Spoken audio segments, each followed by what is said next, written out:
আপনি মনে মনে হয়তো দুঃখে ভরাচ্ছেন, হয়তো অনেক কষ্টও পাচ্ছেন। ভাবছেন এই মানুষটাই কি সেই মানুষটা যে দুদিন আগে আমার দুঃখে দুঃখ পেত, আমার অসুস্থতায় আমাকে মেডিসিন খাওয়ার জন্য মনে করিয়ে দিত, আর আমি ভেঙে পড়লে বলতো আমি তো আছি, কিচ্ছু হবে না। সেই মানুষটাই এত তাড়াতাড়ি বদলে গেল, এত তাড়াতাড়ি অচেনা হয়ে গেল, দেখে হয়তো বিশ্বাসই হবে না। কিন্তু আসলে জানেন কি, এটাই হলো বেশিরভাগ মানুষের আসল চেহারা।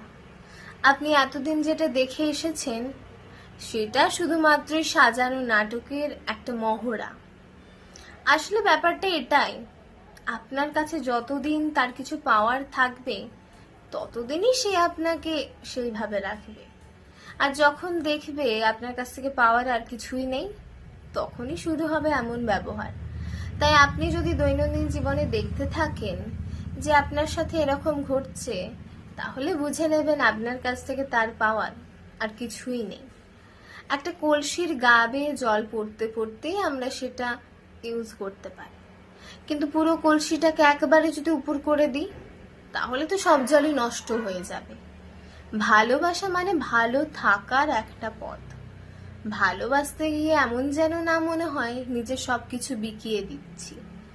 ভালোবাসার ক্ষেত্রেও হিসেব করতে হয়, কারণ ক্ষতি হলে ক্ষতিটা আপনারই হবে। তাই সবকিছু করার আগে দেখে চিনতে তারপরে এগোবেন। কলমে সরজিৎ ঘোষ, কণ্ঠে সৃজনী।